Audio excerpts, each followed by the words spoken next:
ये चिंता का विषय है। वहाँ किस प्रकार से स्टेटमेंट्स आती है मौलवियों के द्वारा, क्या हमको दिखता नहीं, क्या दुनिया को दिखता नहीं है?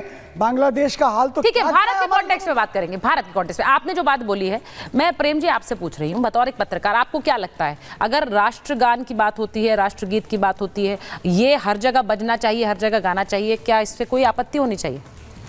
देखिए, हमारा देश संविधान से चलता है। हाँ।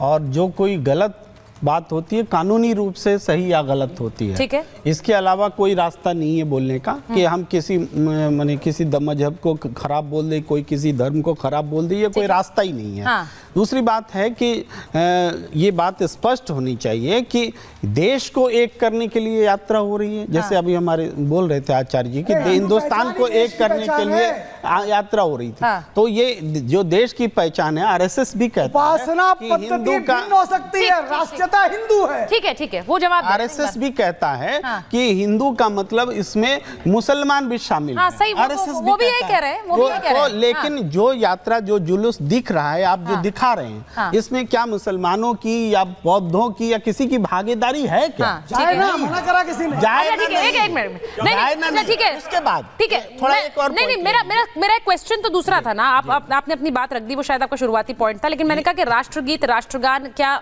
मंदिर, मस्जिद, गिरजाघर सब में गाने में कोई दिक्कत होनी चाहिए? नहीं, मंदिर, मस्जिद, गिरजाघर इन सब के लिए, धर्म के लिए अलग से हमारे देश में एक नियमावली बनी हुई है कि मतलब आप कह रहे नहीं होना चाहिए राष्ट्रीय जो स्वभाव है हमारा, उसको धार्मिक में क्यों हम घुसाएंगे? तो राष्ट्रगीत मंदिर के भीतर ईश्वर की पूजा होगी कि वहाँ पर दूसरे नारे लगेंगे? दूसरा राष्ट्रगीत दूसरा नारा हो गया क्या? राष्ट्रगीत अरे मंदिर में क्यों घुसाएंगे? सवाल ये है। आप दुर्गा हो। राष्ट्रगीत, मुझे ये समझना है कि क्या राष्ट्रगीत गाने में कोई दिक्कत होनी चाहिए? धर्मेंद्र, राष्ट्रगान गाने की एक परंपरा है ना भाई, हम खड़े होते हैं, उसका पूरा व्याकरण है, बिल्कुल सही है, बिल्कुल सही है। उन्होंने कहा कि राष्ट्रद्रोही और देशद्रोही और देशभक्त वो होते कौन है बोलने वाले? अभी वो पेलेंगे और तेलेंगे टाइप के शब्द बोल रहे होते हैं। अभी नहीं, सुन लीजिए, वंदे मातरम सुजलाम सुफलाम मलयज शीतलम इससे आप राष्ट्रभक्त नहीं हो मातरम, आप राष्ट्रभक्त नहीं हो जाएंगे। सुचरिता जी एक पॉइंट बोलने दीजिए। नहीं, आचार्य जी बोलने दीजिए।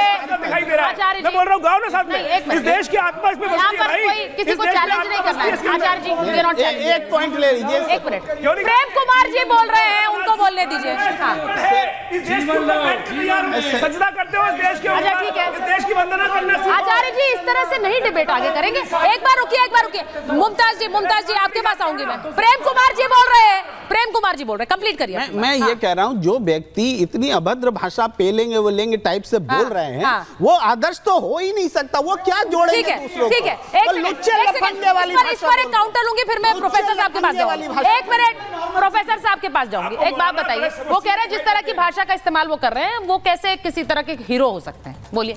नहीं, देखिए, ये बुंदेलखंड की जो है ना बोली है, और वहाँ इसी प्रकार के शब्दों का प्रयोग होता है। बोलने दीजिए। कई शब्द उनके इस प्रकार के, जिस पर कई बार चर्चा हो चुकी है, लेकिन बागेश्वर वाले जो बाबा हैं, वो बुंदेलखंड में इस प्रकार का प्रचलन है भाषा का, उसी भाषा का उन्होंने प्रयोग किया है। अभी इसके पहले मौलाना रशीदी ने उनको बोला कि इनको जो है राष्ट्रभक्ति की अपनी जो है, इनको दिखाना चाहिए कि राष्ट्रभक्त हैं या नहीं है। तो मैं ये कहना चाहता हूँ, जो भी लोग टिप्पणी कर रहे हैं, आज उनको दिखाने की आवश्यकता है कि वो राष्ट्रभक्त हैं कि नहीं है। क्योंकि सनातन एकता अगर यात्रा अगर इस देश के अंदर हो रही है, तो ये बहुत आवश्यक है। जिस प्रकार से लगातार देश के अंदर धर्मांतरण हो रहा है, लव जिहाद हो रहा है, और हिंदुओं को जातियां बांटने का काम हो रहा है। अभी इसी डिबेट में इन्होंने दलित की बात की कि दलित एकता यात्रा होनी चाहिए। अरे भाई, दलित हमारे ही हिस्सा है, दलित हमारे ही बीच के लोग हैं। दलित समाज कोई अलग नहीं है, और दलित समाज के लोग जो बार बार इस प्रकार से मुस्लिम दलित करने का प्रयास करते हैं, नीचे से यही तोड़ने की बात है। और इसी बात को योगी जी कहते हैं कि बटोगे तो कटोगे, यानी कि हम सबको रहना है, एक रहेंगे तो सेफ रहेंगे। और इसी चीज को एक करने के लिए सनातन हिंदू एकता यात्रा निकाली जा रही है। और ये यात्रा अभी जो इसका पहला चरण है, धीरे धीरे पूरे देश में यात्रा निकाली जाएगी और संपूर्ण हिंदू समाज को संगठित करने का काम किया जाएगा। ठीक है, आप जो बात बोल रहे हैं, मैं एक दूसरा पॉइंट पे बताऊंगी, क्योंकि प्रोफेसर साहब यहाँ हैं। प्रोफेसर साहब, बहुत सी चर्चाएं हो रही, लेकिन पहले मैं एक बार वंदे मातरम पर एक टेक जल्दी से आपका और मुमताज जी का चाह रही हूँ कि क्या वंदे मातरम होना चाहिए मस्जिदों में भी? सुचरिता जी, मुझे ऐसा लगता है हाँ। कि बागेश्वर जी अगर सच्चे राष्ट्रभक्त होते तो अपने यात्रा की शुरुआत में जनगण मन अधिनायक जय हे गाते, राष्ट्रगान गाते। ठीक है, सच्चा राष्ट्रभक्त वो है जो राष्ट्रगान से अपना काम शुरू करे। ठीक। आपका शो शुरू होता राष्ट्रगान से शुरू होता। ठीक है। मुझे लगता है जितने लोग हैं सब राष्ट्रभक्त हैं यहाँ पे। हाँ। राष्ट्रभक्ति का सबसे बड़ा प्रमाण वो है, और देश को नहीं, चलाने इस तरह से बीच में नहीं, प्लीज। राष्ट्रगान नहीं, प्रवेश जी प्लीज लेट हिम स्पीक। हाँ, देश को चलाने की जो सबसे बड़ी किताब है वो संविधान है। ठीक है, संविधान में सभी धर्मों की हिफाजत की बात करी गई है, रक्षा की बात करी गई है, और सबकी अपनी स्वतंत्रता है। राष्ट्रगीत को भी संविधान सभा ने ही राष्ट्रगीत का दर्जा दिया। तो आप संविधान की बातें करते हैं लेकिन राष्ट्रगीत को नहीं आप मानते हैं फिर? सारे राष्ट्रगीत उन्होंने क्यों नहीं गाया, मुझे बताइए। राष्ट्रगीत उन्होंने क्यों नहीं गाया? राष्ट्रगीत हो गया। बागेश्वर जी ने राष्ट्रगीत क्यों नहीं गाया? हमें धर्म पे आ जाता है। समस्या यही है।